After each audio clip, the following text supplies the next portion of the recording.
Welcome to the Action Network podcast presented by DraftKings. I am your host, Evan Abrams, and I am joined by Brandon Anderson for some best bets for NFL Week 11. Now, we will get to those bets shortly, but first, I'm going to go through two fun trends, just kind of about this season, but more or less this first one about a great game this week. So, Seahawks 7-2 against the spread, 7-2 straight up. Rams 7-2 against the spread, 7-2 straight up.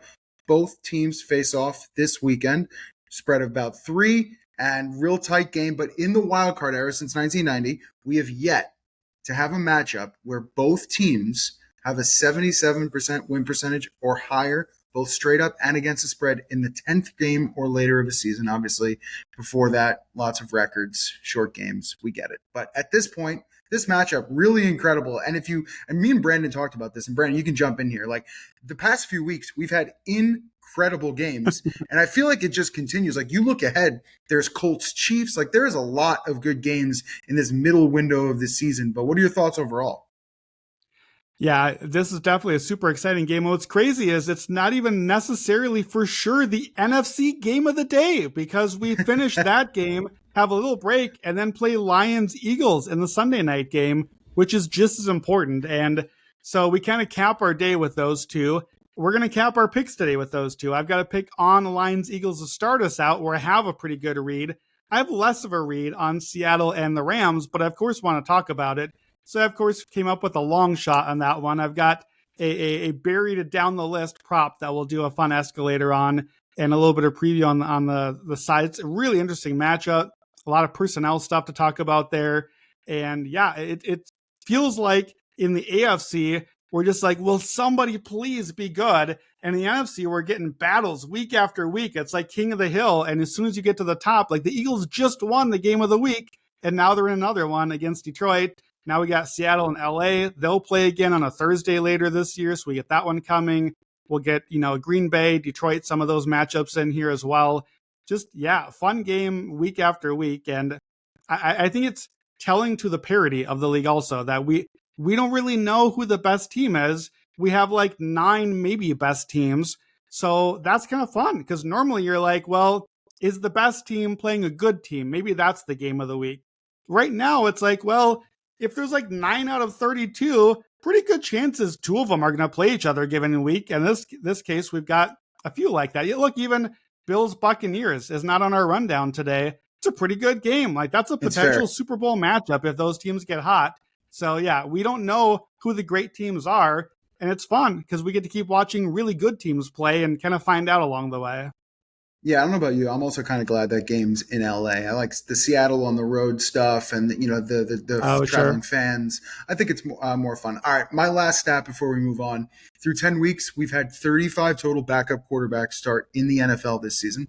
One matchup of backup versus backup. We could throw that out the window. But in the 34 games, the over is actually 26-8. When a backup quarterback starts this year, 77%, 6-1 since the start of week 9. Now we got a bunch of backups this week. We got Mariota in, Jameis in, Flacco still starting, Davis Mills, and we got backup versus backup basically with Mac Jones and Jacoby Brissett. So any thoughts overall? Because I think this season we're seeing a bunch of odd points and odd games. I think some teams are scoring more than others. Some teams are inept.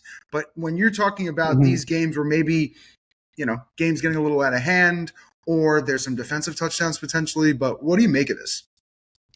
Yeah, I mean, I think we're seeing like people probably chasing steam a little bit on some of, the Texans this week. We thought it looked like CJ Stroud would play at the time we're recording. It looks like it probably will not be ready to go. And when that news leaked out this week, the total dropped a couple of points. And that's what happens in these matchups usually. Marcus Mariota, once he goes in the lineup, yeah, of course the total is going to be lower than Jaden Daniels. It's a good thought. It's like a double down effect. Washington is going to score more with their real quarterback, but them scoring more is also going to force the other team to have to score more. So it even like increases that total sometimes as well. So you kind of have to do like, what's the carry down effect here? Like what is the thing that's happening? When Davis Mills goes in, what's happening? Is it the Texans are scoring more and that's why all these overs are there? Probably not directly. Davis Mills is the backup for a reason, but it's changing the line. It's changing the total. It's changing how teams are playing. maybe the Texans are more aggressive now because they have to be with Davis Mills because they know he's not that good.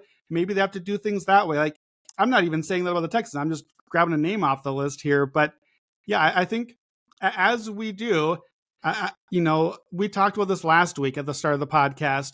What if there's a game where I really like the favorite, but I don't know how to bet it because the line is too high? How can we find a different way to attack?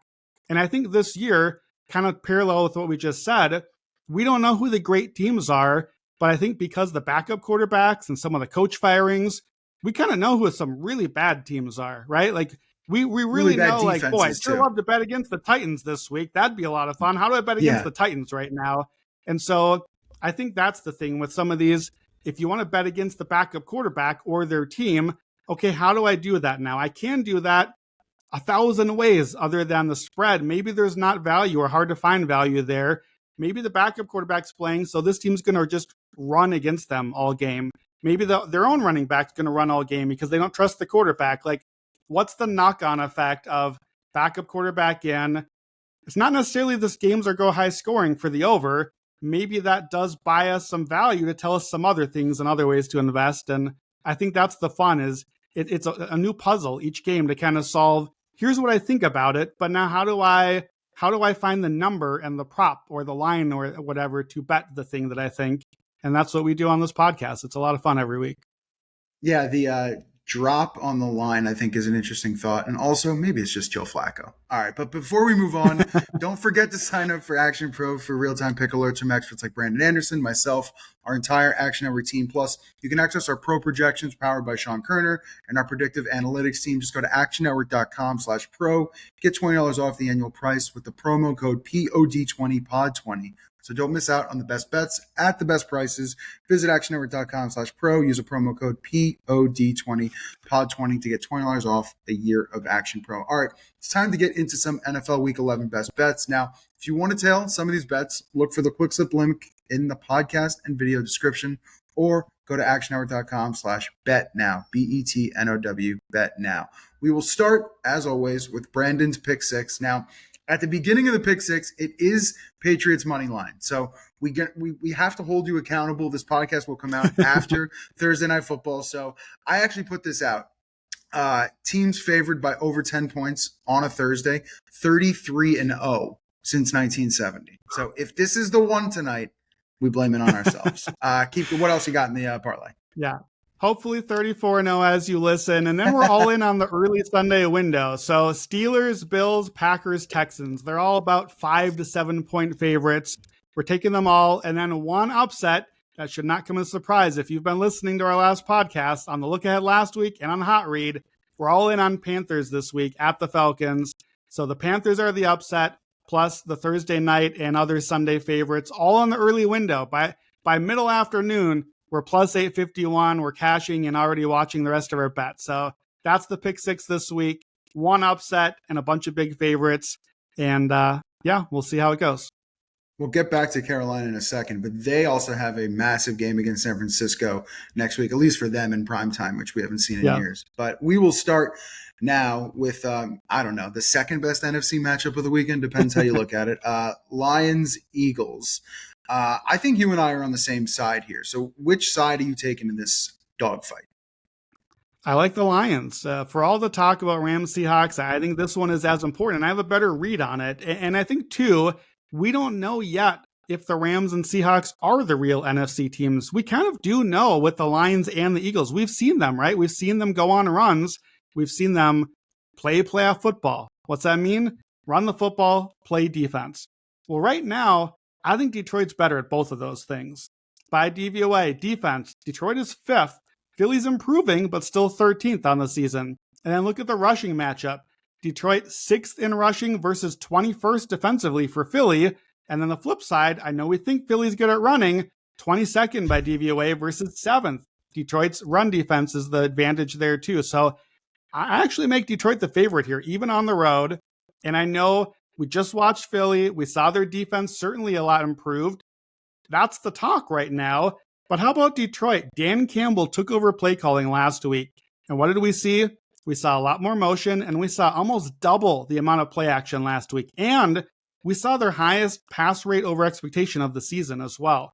all that is interesting because Detroit is top 3 EPA per play in motion plays and play action plays. So he's leaning in on what he knows they do best. And importantly, the Eagles are 29th defensively against play action plays by EPA per play. So that is an area I think that they can be beaten here. And look, I know it's Goff on the road. It's windy. We're getting a lot of windy games up in the Northeast corridor this week.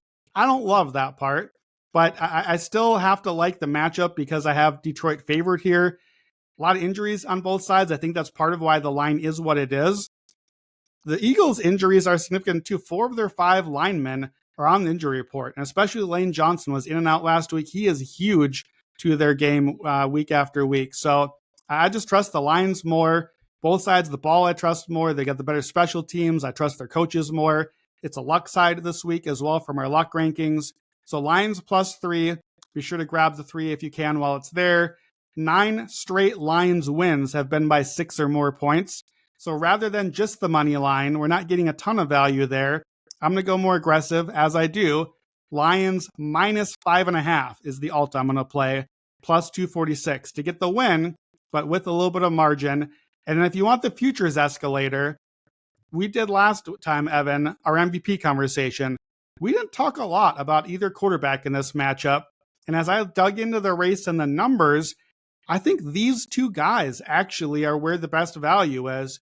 We talked about Mahomes and Allen. They're looking at like 6-7 seeds right now. 6-7. May, he's got a target on his back. I don't love betting in at him at like 3-1 right now. Hurts and Goff are getting priced like Justin Herbert, who doesn't have a line, like Lamar Jackson, who has like a 2% chance at a top 2 seed, like Baker Mayfield, whose whole team is injured. Hurts and Goff, one of those dudes is going to win this game in a primetime spot. Right now, the Eagles are 52% at FTN to be a top 2 seed. The Lions are 40%, and whoever wins this game, that's going to go up a lot. So whoever you like to win the game, you should bet them as an MVP ticket. And right now, Jared Goff is on pace for 4,200 yards, 38 touchdowns, and 6 interceptions. That is an MVP type line. He's playing better now with Dan Campbell calling the shots. We got Thanksgiving against the Packers for Goff. We got a Thursday night Cowboys game. We got a late Lions-Rams game that everyone will be watching, our new game of the week. We got Lions on Christmas against the Vikings. There are going to be a lot of MVP spots for Jared Goff to show up while we're all watching. And if they make a run at the 1 seed, I think he's won over people enough to get a little credit now. Goff is 30-1. I'm not calling my shot as MVP, but I think it's the right ticket to add in this matchup.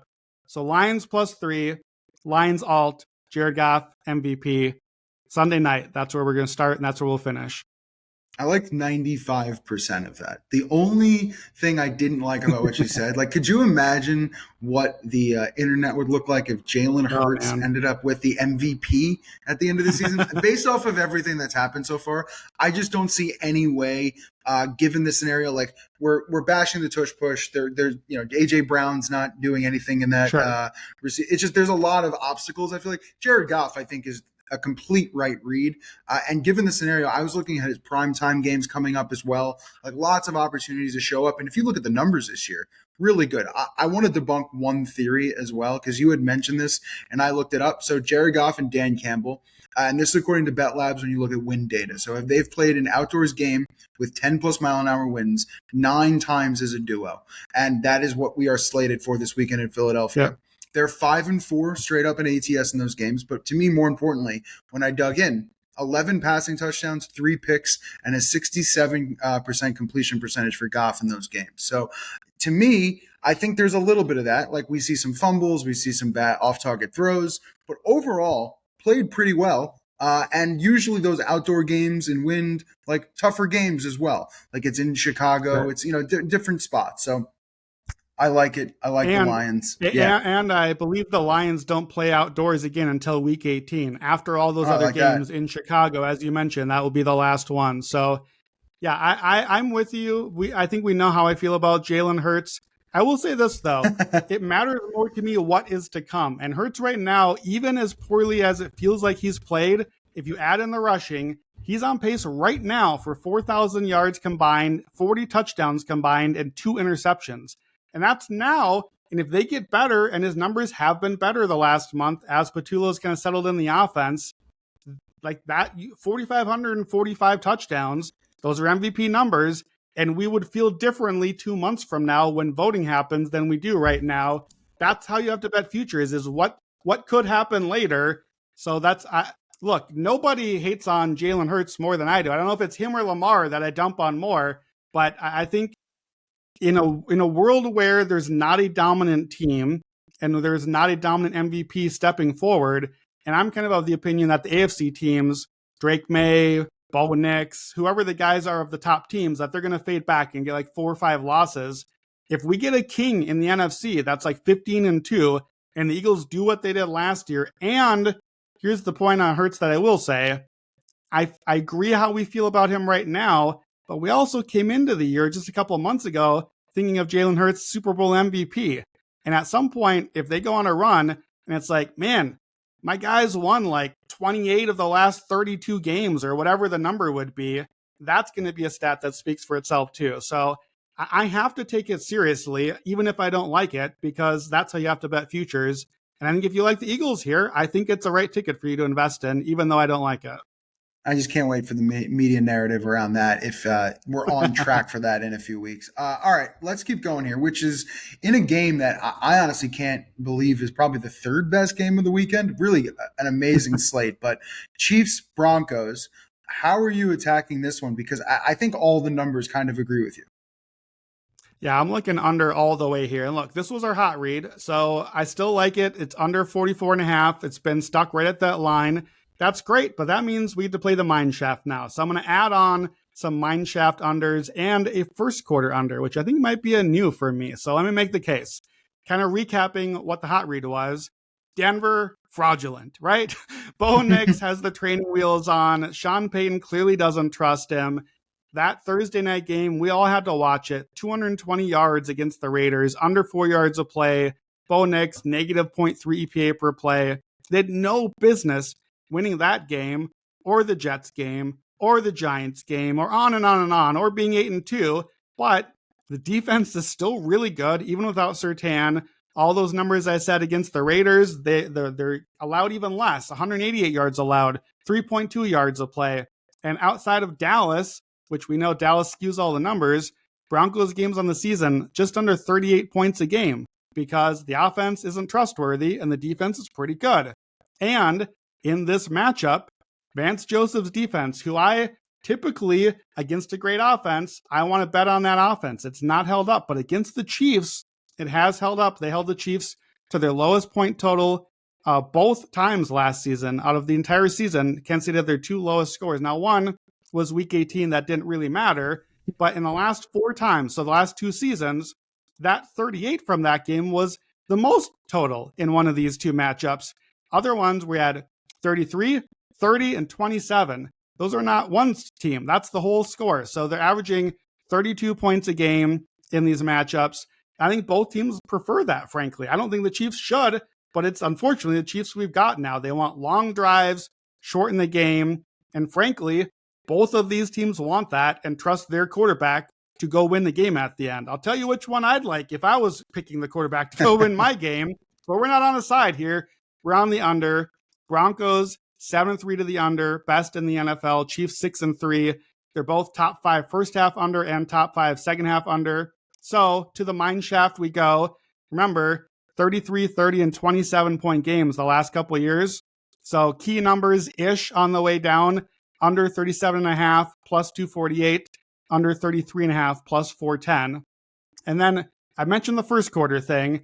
So this stat popped up. The Chiefs are 8-1 to the under in the first quarter. Here's the point total the Chiefs have had in first quarters this year. 7, 7, 3, 10. That's the high mark. 7, 9, 7, 0, and 7. They're averaging 6.3 points a game in Chiefs game in the first quarter. And Broncos, only 8.8. And that is their offense. Denver is dead last in series conversion rate on their first 2 drives. Only 20%. So what that means is typically offenses are really good early in the game. Those are your scripted plays, right? That's the stuff that you've been practicing all week to get ready. That tells me just how broken Bo Nix is and Sean Payton's trust in him. They're the worst offense in the league starting out games, those first 2 drives. So I like the first quarter under. It's 8.5. You can get 7.5. That's going to be fine here. We're not going to end up on 8 points in almost any first quarter scenario, barring safety or something like that. So under 8.5 points in the first quarter. And then one more mine shaft on that part. First quarter at DraftKings, our sponsor. You're going to have to scroll through the menu and find it. Just give me the 0-0. Scoreless first quarter plus 700. And I just want a slow, ugly slog of a game. And let's watch Seahawks Rams while nothing's happening over here. Yeah, I can just continue with everything you've said with just a few numbers. Like the under is 9-3 in Bo Nix's last 12 starts. The under's cashed in the last 4 for Mahomes. When Mahomes' last 12 AFC West starts, under 9-3. Here's the one I like probably the most. When both teams above 500, under is 12-4 in Mahomes' starts since 2022. So when he plays really good games, under 12-4. And the thing I think probably means the most with this one, Broncos have trailed in all 10 games this year, right? So if they trail against the Chiefs are going to run the ball a ton. They're going to bleed the clock. It's like how they win games. So if that stat continues at any point, you just feel like KC's going to milk the clock and make this game a ton shorter. So I like the angle there. Yeah. We've seen a lot of Chiefs games and a lot of Broncos games go that way.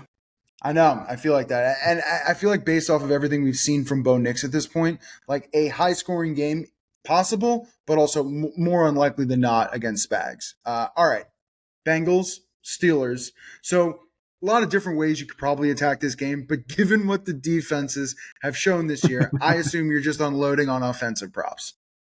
I am. I got 4 guys here. We're going to take them all down. So, yeah, we're expecting a fun, high-scoring game. Another windy game, so be careful there, but total's around 50. So I'm ready to invest. I'm expecting points. Bengals dead last in DVOA defensively, especially bad against running backs, especially bad against tight ends. Pittsburgh's pass defense, much better, but we just watched them get demolished by the Bengals in that game. So that's where I started. Jamar Chase.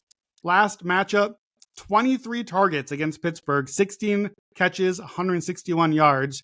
His pace the last 5 games over a whole season, 170 catches, 1,938 yards. He's at least 91 yards every game. So I was like, okay, Chase, let's go.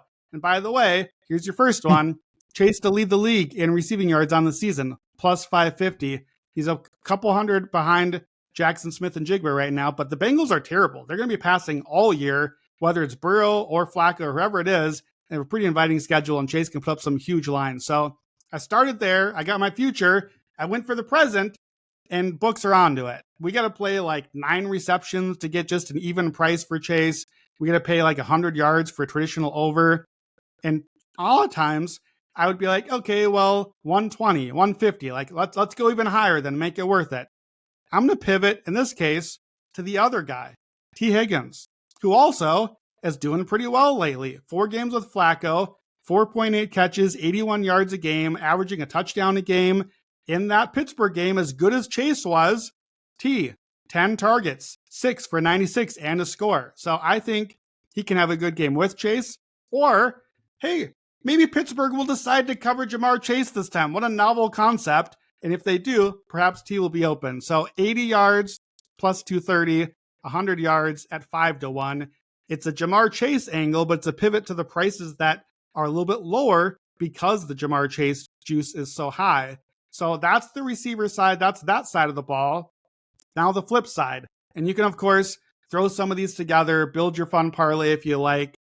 I think Pittsburgh runs all over Cincinnati. Yeah, real surprise, right? Bengals have allowed the most fantasy points to running backs, the most rushing attempts, most rushing yards. Last 6 clear running back ones against the Bengals, 18 carries, 124 yards on average. Okay, Jaylen Warren time. Well, Jaylen Warren's line is at 71.5 for yardage. He's only gone over that once all season. Now, it was the Bengals game, 16 carries, 127 yards, but I can't get excited to play just like a minus 110 on a line he's not hitting usually. So straight to the alts here. 100 yards for Warren, plus 310, 120 yards is 7-1. And I wanted a touchdown as well. The Bengals allow a lot of touchdowns to running back, second most in the league, at least one every game but Pittsburgh. But Jaylen Warren, minus 150. I can't do that. He's only scored in 2 games this season. I can't, even against the Bengals, I can't pay minus 150, but I can bet it a different way. How about the other guy, Kenneth Gainwell? 6 carries this year, inside the 10 already, 3 touchdowns on those carries. He's still playing about a third of the snaps, usually more receiving, but we can catch a touchdown. That's fine too. He is plus 470, not minus 150. I'll take that instead. Kenneth Gainwell touchdown, plus 470. And again, we got to do. 2 touchdowns, 75-1. There's no way I can't play that in this game with plenty of points on the board. So T and Chase, Warren and Gainwell. Let's get the shootout and run it back again and get all sorts of props here. I can't really hear anything other than 75-1. That is a price on a guy who's, I mean, he could get, 4 carries inside the 10. Like there's and I think the pass reception inside the 10-yard line also a real option for him. So lots of ways inside the red zone for him to get into the goal line. The stat that I liked, and I think it highlights probably more T. Higgins and the Chase stuff. Steelers allowed 3rd most yak this year behind Cincinnati and Washington, who absolutely terrible. And the 2nd most yards after catch since week 5 behind just Washington. So not only a whole year thing, but a recent thing as well. They're just not tackling very well in the secondary. And I think with this one, the chase lines are really large, but I think they're both going to just go up and down the field on this defense. So exactly what you expect. All right. One more here before the lightning round. Carolina, Atlanta. Now, I think I actually didn't look up the numbers. What did they do in the 30-0 game? Because you're looking at Rico Dowdle here, but did he go nuts in that game? I can't remember. He did not, because it was still Chuba Hubbard's season at that point. Yeah, and frankly, correct. The 30-0 game was not even a 30-0 game on paper. Like it really, Atlanta did not get beat down as bad as that score would look. But look, I'm going to go Rico Dowdle escalator here. And Panthers have been, we've talked, like we're a Panthers podcast now somehow. We got back to Panthers Island, I guess, this year. They were my look ahead here. They were my hot read, plus 3.5, take the money line. You can go back and listen to all that. I'm still on all those things. Why? Terrible spot for Atlanta. Overtime, no rest, overseas. Now they come back. We know the stat. 16 out of 18 teams coming back with no rest from an international game have tied or trailed in the 4th quarter. And we talked about this a lot. Carolina, I think, is better suited to be an underdog. Run the ball, stop the run, shorten the game. So that's what they want to do here. Atlanta's defense, I think, is very gettable. They've fallen off. DVOA, top 3 first 5 weeks of the season, league average since. And bottom 5 against the run. Top 5 most fantasy points allowed to running backs. Top 5 yards and touchdowns per game. And specifically in this matchup, and we keep talking about this with Carolina week after week, Atlanta is dead last on EPA per play defending inside runs. That is Carolina football. They have the 3rd most inside runs in the NFL. They're a power run football team. It's not pretty, but it's what they do well. In Atlanta, last 4 games, 2 opposing running backs has allowed 32 carries for 161 yards a game. 3 of those 4 games, 140 plus yards. Now here's the key. Typically, you asked about the game earlier, these 2 guys, Rico Dowdle and Chuba Hubbard, were splitting carries. Not anymore. Rico Dowdle, 84% of Carolina's running back carries the last 2 games. Okay, Atlanta allowed those numbers I just said. 84% of that is 27 for 135. That's pretty close to Rico Dowdle's average in his games as the bell cow. He's had 4 games this season as the guy, 24 carries, 143. So I wanted Dowdle props, but the books got ahead of me. The line is like 90 yards and 21 rushing attempts. So I don't want the outcomes in the middle. I'm getting aggressive again. Start with the rushing attempts. I think we just feed Dowdle a lot. 22 carries at DraftKings plus 155, 24 carries plus 261. In 3 of the 4 games where he's been the bell cow, he's had 23 or more carries. So I think those are right in line. And if he does, I think the volume comes, the yards come as well. He's had games already this year, 130, 183, 206. So get ready. We're going all the way to the top, and we're starting at 140 rushing yards. Remember, that's the number that we're expecting from our 84% math. That's the number Atlanta's been allowing. 6-1 for 140. And we're going to go 160, 180, 200. And those prices are plus 950. And then about 17-1 and 25-1, all at DraftKings.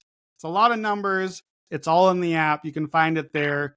Rico Dowdle, bell cow, chew up Atlanta's defense. And obviously, if he does all that, it's going to look good for our Panthers underdog pick as well this week.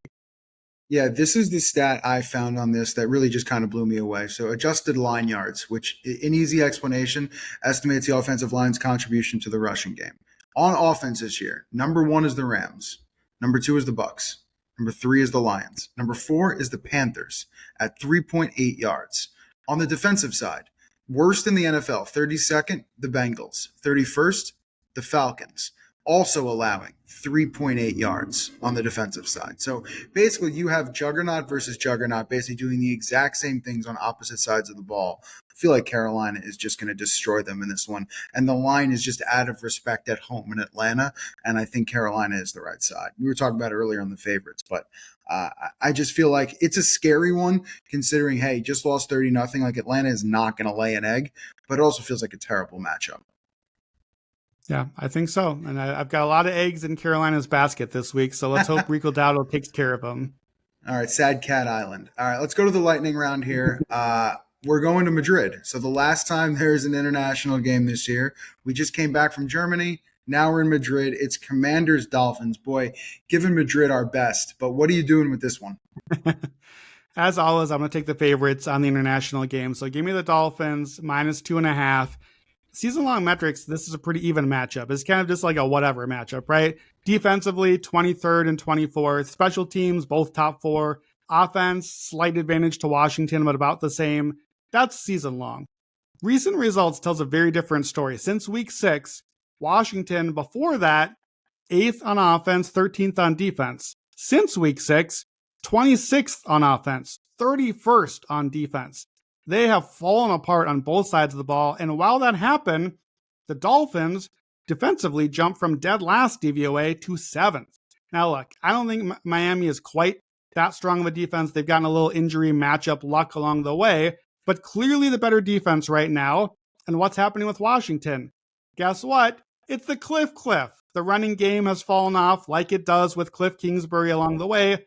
And Jaden Daniels is out. So you're going to play worse offense along the way. So I like the matchup, the way things are trending toward Miami.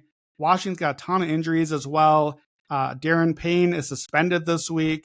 Dan Quinn's apparently calling plays on defense. That's kind of the panic of just how bad the defense is. And in this matchup, the one strength that I do like about Washington is the linebackers, Frankie Luhu and Bobby Wagner. But Miami plays really horizontal and attacks outside, not the middle. So I think those guys are going to be too slow in this matchup. I think that's actually going to be a detriment in this game. Teams that have allowed at least 25 or more 5 straight games, like Washington, since 2018, 37% ATS in that next game. Once your defense is that bad, it's that bad. And as always, international games, excluding Jaguars, take the favorite, 28 and 13 ATS, 68%. Dolphins 2.5. It's in Madrid. We had to play one more international game for the year. It's a tough one to even say, but like Mariota's lost 7 straight starts outright when listed as a dog, and road neutral games as a dog for Mariota, 8, 20, and 2 first half ATS. So basically not going to start strong. Miami gets out to an early lead. Listen, it's not pretty. I had trouble even looking at this one because looking at Miami as a favorite, obviously at this point in the season, given what we've seen, it's still hard to stomach. But this one, I get it. Under a field goal makes sense. All right, let's keep rolling here.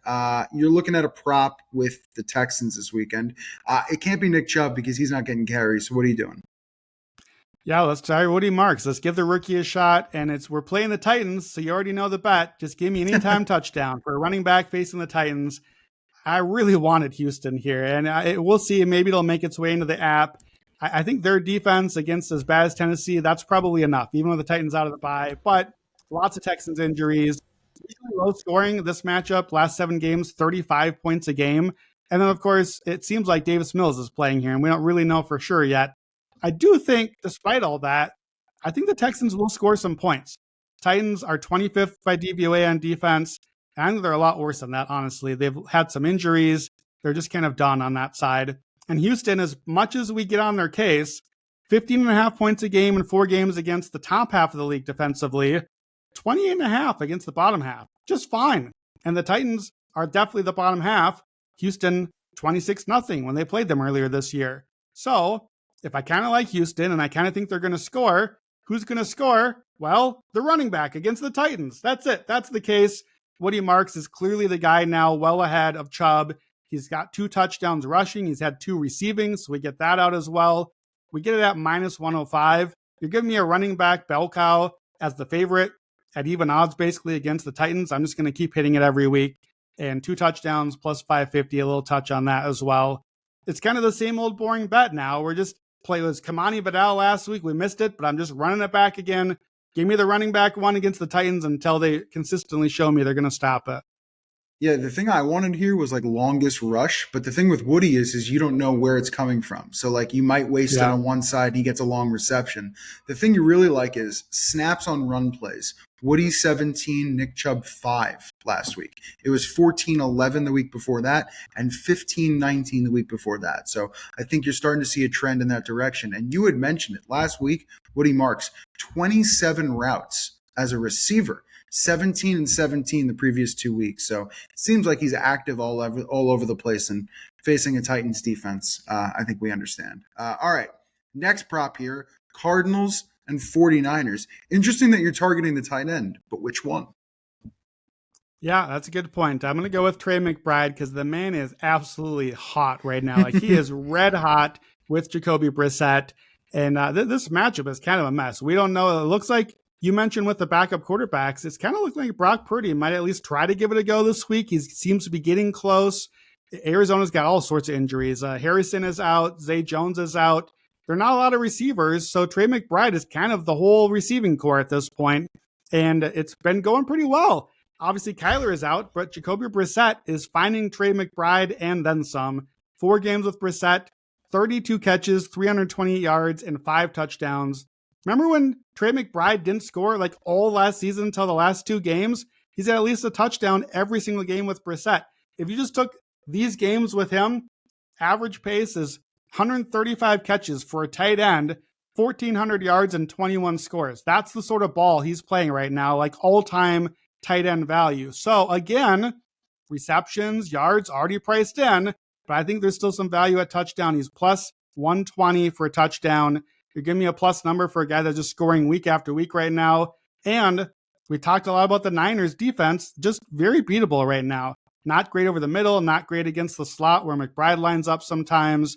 3 touchdowns to tight ends just the last 2 weeks for the 49ers. So I think McBride can find the end zone again at plus odds. I'm going to take that. And from the article, the Pick 6 article this week, my extra point, McBride reception touchdown leader on the season, 80-1. He's got 6 right now. He's only behind 3 dudes. Devonta Adams has 9. That's the leader. That would be my pick if I just got to not have odds on it. But he does have an oblique injury, and we'll see how that adds up.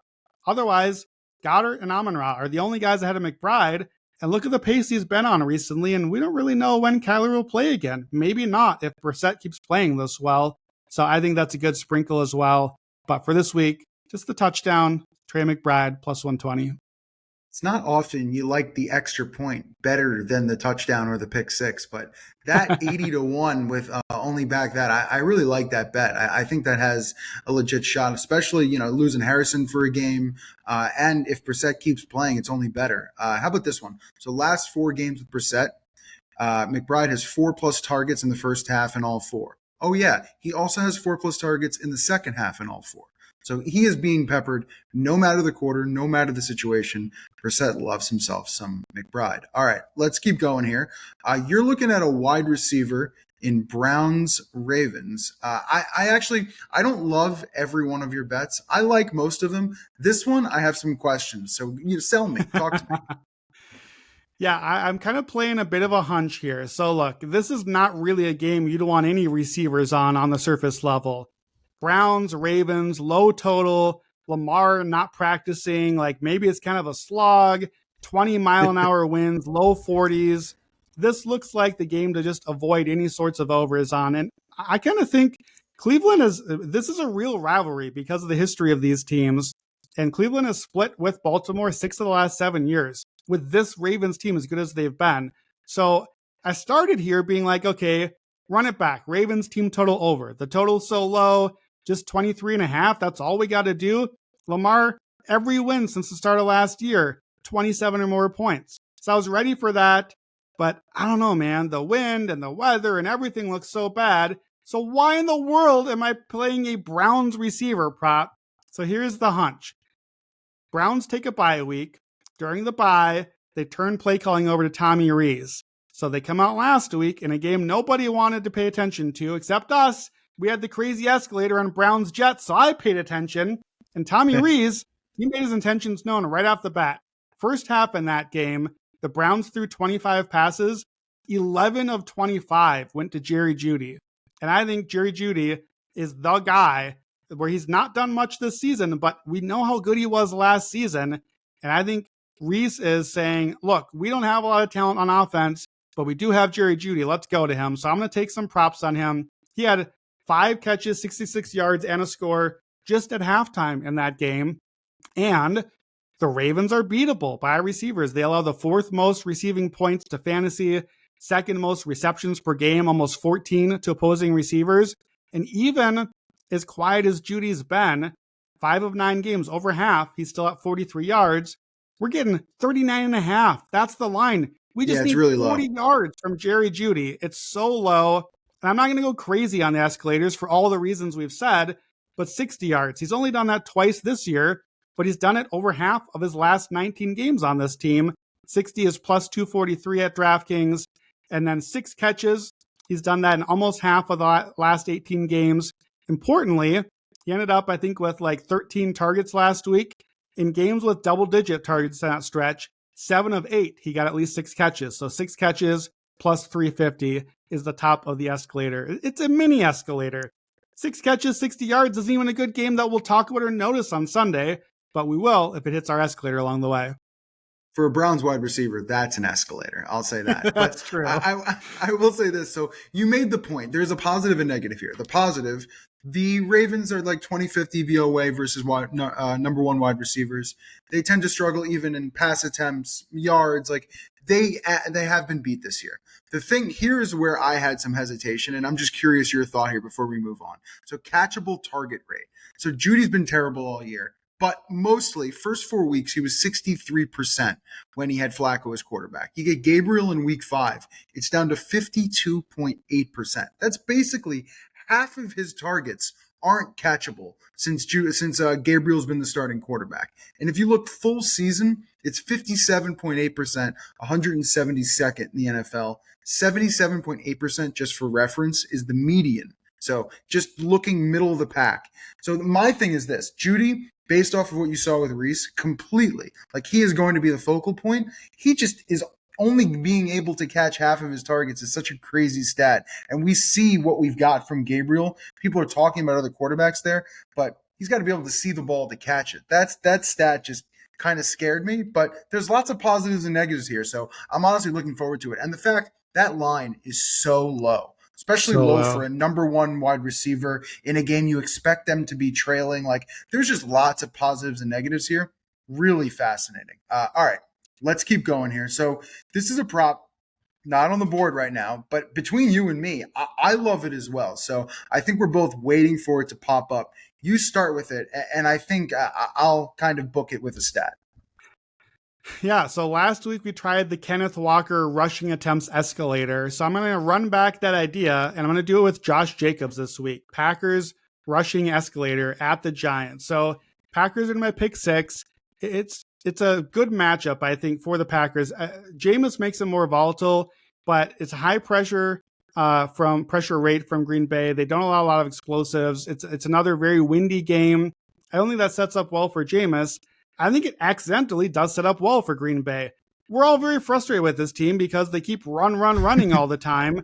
But the Giants are who you want to do that against. They're worst in the league, run DVOA and rushing EPA per play defensively. This is the team. If you're going to have a stupid game plan and just run all night long, this is the team to accidentally be good at doing that against. Only, like with Kenneth Walker, I trust you to run, but not to necessarily be good at it. Elton Jenkins is out, the center. Tucker Kraft being out is a problem. Packers have the 3rd worst rushing yards over expectation on running back carries this year, minus 69 on the season. That is not nice. Jacobs is physical, and he's going to pound the rock, but he's not real explosive. So I kind of wanted yards here, but if I get like 20 carries, how many yards am I going to get? Because part of the thing too, where we don't have to worry with Kenneth Walker last week, we talked about, well, how much is Charbonnet going to get in the way? Green Bay, there's nobody in the way. Jacobs, 92% of expected fantasy points last week. He's off the injury report now, which is important. Week 7 to 9, he played 56% of the snaps, 14 carries, 58 yards a game. Outside of those weeks, when he had the calf injury designation, 20 carries, up from 14. However, 72 yards a game. 20 for 72 is not great, my friend. So 20 I like, 72 I don't. The Giants do allow a ton of rushing yards, 120 a game. They've allowed 8 games of 80 yards or more. They've allowed a touchdown to 10 running backs. I looked at all of that, but the thing I trust most is the volume. They've allowed 18 rushing attempts by a running back in 8 of their 10 games, average 20 and a half. And I think that's kind of what we're going to get from Jacobs. So like you said, no lines yet. It was 16 and a half last week. I expect bump it a couple this week because it's not the Eagles anymore. It's a game where you expect a run. But when they come out, watch the app. I'll probably look at like an 18, 20, 24 carries escalator for Jacobs. And I just want to pound the rock, and probably Green Bay wins that way this time. I don't love it for them long-term. That's going to accidentally work, but I think he's just going to get a lot of touches, and both sides kind of expect that in this one. Yeah, something's got to change for Green Bay. 0-5 against the spread this year when favored by 4 points or more. And the fact that you're favored in that spot again, not many teams after you don't cover that many games just keep getting the opportunity to be a 4+ point favorite. But I think it says something about the defense and the pedigree. And then you talk about the Giants. Here's rush attempts last 6 games against the Giants. 28, 39, 33, 24, 20, and 30. The question, and you brought it up, was if you have a team like the Packers who have Josh Jacobs, who's going to get all the carries, and it's not going to be split between 2 or 3 guys, I think it ends up being the bet you make. I think in other situations where you have Swift, Monungai, like it gets split up and makes it a little bit more difficult. Green Bay this year, 46% of plays they're running. It's 10th in the NFL. Whether they're winning or losing, they're just going to want to run the ball. It's kind of what LaFleur does. And I think you're right. The lack of success they've had just seems to keep running the ball. Like it doesn't matter whether they're doing it right. They just keep running it. So I think that works towards your favor here. So we will wait to see when that prop comes out. Check out the app, get those alerts, get pro. All right, let's keep looking here. Last prop on the board. This one is a doozy. It's a fun one. I think you would probably nickname this prop 13 personnel, but what are you doing with the Rams? Yeah, so Seahawks, Rams. We said we're going to start with Eagles and Lions and end with Seahawks, Rams. Those are the 2 big NFC games of the day. This is the long shot prop I told you was coming. So before I get to the name, let me kind of set the stage here. You said 13 personnel, and that's exactly it. So the rivalry, 5 of the last 6 meetings, 6 points or less. So we're getting close games, 2 overtime games in there. These are the top 2 teams by DVOA. Offense, defense, both teams, top 6. I do think Seattle has a pretty big special teams advantage, but I think they also have a rushing the football disadvantage that I think will come into play here. Darnold, big game spot for him.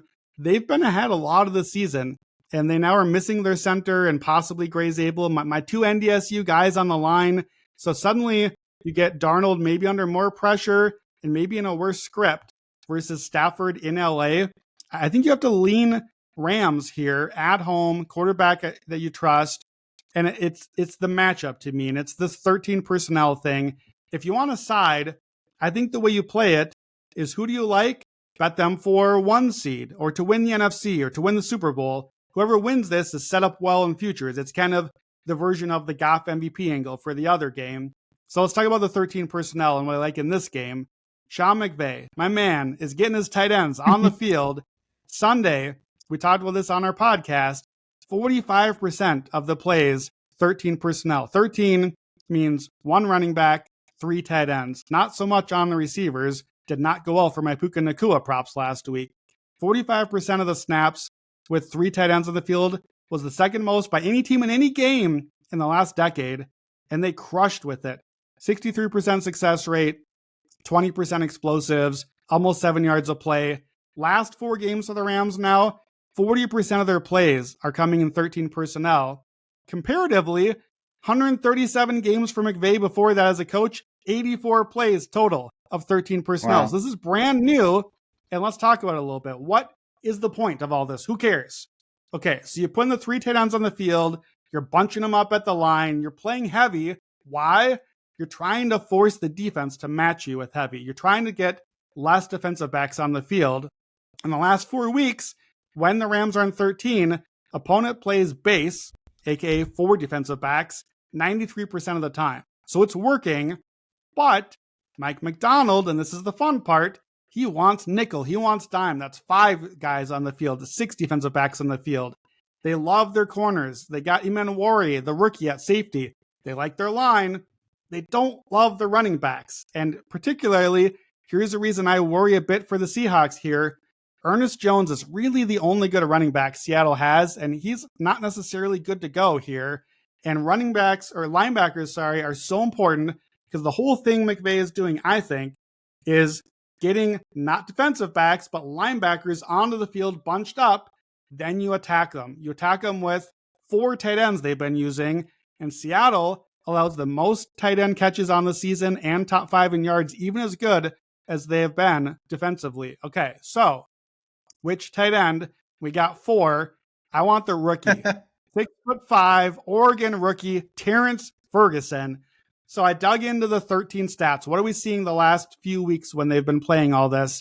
We're seeing more Blake Corum, more running the ball. We're seeing less Puka, which is interesting. He's down to like 50% snap rate. Now, they're way ahead in these games, so I think that's part of it. His targets are halved, though, so I wouldn't mind if you look at some of the unders there for him. But Ferguson, first 8 games, he played 8 snaps in the NFL. Welcome to the league, buddy. Now, he's about a third of the snaps. And importantly, he's a big dude, and even though he's a tight end, he is athletic enough to get down the field and to attack. Davis Allen's playing more. Colby Parkinson's playing more. Those guys are blocking. About 2/3 of their snaps are run blocking snaps. Our guy, Ferguson, 11 targets on the season. 10 of those are qualified as long targets. 22.5 average depth of target. That is a huge number. That's like Drew Brees throwing a bomb to a guy number. It's double any other tight end in the NFL. And he's got 5 catches for 18, 21, 31, 32, and 36 yards. He's not going to get more than 1 or 2 catch in all likelihood. He's not going to be on the field a ton, but give me the longest catch prop for Terrence Ferguson, our tight end 4. It's over 12.5. Every catch in his career cashes that bet for us. In fact, it almost cashes over 20 yards or more at plus 210. 4 of his 5 past that one. Seattle has allowed already this year 8 tight end catches of 20 yards or more. Let's make it 9. We'll go 30 yards longest catch at plus 550. He's done that 3 times already in his 5 catches. And then last bit, 60 yards, not longest catch, just 60 yards on the game. Maybe we only get like a couple 25s. Maybe we get more than 1. You hate to be right about Ferguson, but have it be volume rather than a long single play. 60 yards is 10-1. So we'll throw that in the mix as well. We know how I love to dig into these backup tight ends and find crazy long props. No touchdown this week. Longest catch 13 props. Terrence Ferguson, let's go. I thought you were going to try to sell us on over 59.5 longest reception, but no, it was 60 plus receiving yards in the game. That ADOT for a tight end is absolutely crazy. That's crazy. That is something you just don't see. And you had mentioned it, but 13 plus pass snaps for 4 different tight ends for the Rams last week. 13 plus. So they're really rolling everyone out there on all those plays. So Terrence Ferguson, that's what we're looking at. All right, let's get to your look ahead now. So last week you had Carolina. We're on Carolina even more now. This is a bet. Your look ahead I like. I have a stat to kind of back it up, which kind of says it don't matter when you get in. It's just fine. So what's the bet? Yeah, we started with the Lions. We're going to finish with the Lions. Give me the Lions minus 9.5 against the Giants next week. Probably not to tell you too hard on Detroit here, right? Normally, we are not grabbing a line this high in any scenario, but under 10 here, it's 11.5 at one book, and I think it probably ends up closer to 13 or 14 by kickoff because people are going to want the Lions here. Why? Because they're way better than the Giants. Like, what do we need to talk about? The dead cat bounce will be gone because the coaching firing has already moved past. The Giants right now are missing their top quarterback and running back and receiver. So there's not much there offensively. And again, number 32 run defense. That's what the Lions do. They run the football. They're going to run all over this defense. We said it before, 9 straight wins by 6 or more for the Lions. Well, we need 10 here, but that's not so far from 6 when it's the Giants and the Lions. And we talked about these games earlier. If I think the Lions hang with and beat the Eagles, if I think Jameis struggles against the Packers, there's really only one direction that this line ends up probably moving. So it's not super fancy. It's just a line I know I'm never going to be mad just needing the Lions to win double digits against the Giants. And I don't think this line will be around next week. So Lions 9.5 against the Giants. Yeah, obviously this looks a lot better with no Dart either. It's in Detroit, indoors. Like I could see Dart kind of running around and making it a little difficult. That's just not going to happen with Russ or Jameis back there. Here was the stat that I wanted to give you. So Detroit, 53-24-1 against the spread with Goff and Campbell. Against the closing line, 68.8%. I looked. When you bet the opening line, it's 66.7%. So not as good as the closing line. So in most of their games, when the line kind of goes in their direction because it's Detroit, hasn't really mattered. Here's the other one. When the line moves towards them, -2 to -4 as an example, 29-13 ATS closing line.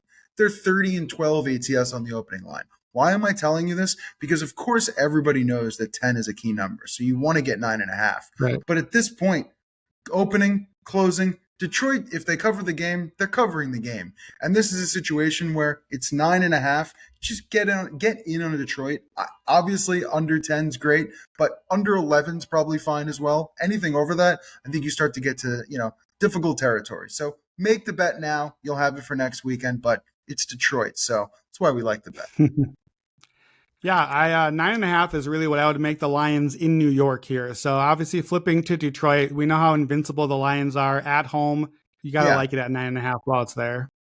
All right. That'll do it here on the Action Hour podcast for our Week 11 Best Bets episode presented by DraftKings.